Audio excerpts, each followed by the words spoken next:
یہ میرے ہاتھ میں کیا ہے؟ دس از اے پین. یہ بیٹری سے نہیں چلتا، نو سیل، اور یہ چارجر بھی نہیں ہوتا. There is no motherboard and there is no contact of satellite.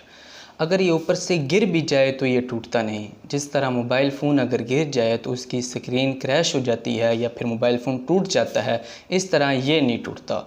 تاریخ انسانی میں جو اس پین نے کارنامے سر انجام دیے ہیں وہ ہم سب سے پوشیدہ نہیں ہیں، ہم سب کے سامنے ہیں. اس پین نے سب سے پہلے قرآن مجید سے برکت حاصل کی، اور جب تک پرنٹنگ پریس ایجاد نہیں ہوا تھا تب تک ناول، کتابیں، تحریریں اسی پین سے لکھی جاتی. اور اگر ہم دنیاوی معمولات کی بات کریں تو بڑی بڑی ایجادات اور فارمولائز اسی پین سے پین ڈاؤن کیے گئے. 1874 میں ٹائپ رائٹر ایجاد ہوا، لیکن اس وقت بہت سے عام آدمی کی رسائی ٹائپ رائٹر تک ممکن نہ تھی. اور اس کے بعد 1970 میں کی بورڈ ایجاد ہوا. جب کی بورڈ ایجاد ہوا تو اس نے ساری بازی ہی پلٹ کے رکھ دی.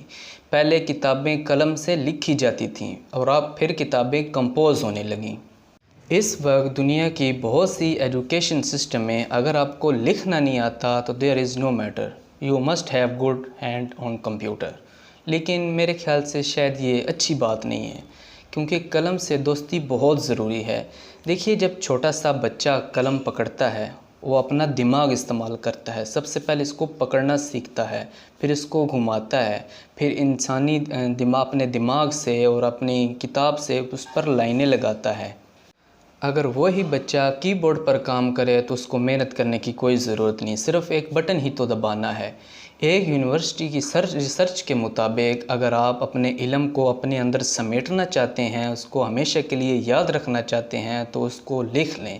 جتنا آپ لکھیں گے اتنا علم آپ کو یاد ہوتا رہے گا. اور آئیے میں یہاں آپ کو ایک دلچسپ بات بتاتا چلوں. جس طرح ہماری انگلیوں کی فنگر پرنٹس مختلف ہیں، ہمارے چہرے کی نقوش، کمپلیکشن بالکل مختلف ہیں، اسی طرح ہر انسان کی لکھائی بھی ایک دوسرے سے مختلف ہے. اور انہی لکھائی کو لکھنے کے لیے، سمجھنے کے لیے، پڑھنے کے لیے ایک نالج برانچ بنائی گئی ہے جس میں ہم قدیم زمانے کی لکھائی کو پڑھ سکتے ہیں. قرآن مجید میں ارشاد باری تعالیٰ ہے کہ جس نے قلم سے سکھایا اس نے وہ سکھایا کہ وہ جانتا نہیں تھا. رسول اللہ صلی اللہ علیہ وسلم نے ارشاد فرمایا کہ علم کو اپنے اندر قید کر لو. پوچھا گیا کہ علم کو قید کیسے کیا جائے؟ فرمایا لکھ لیا کرو. جو لکھ لے گا وہ ایسے ہی ہے جس نے علم کو اپنے اندر اس نے قید کر لیا.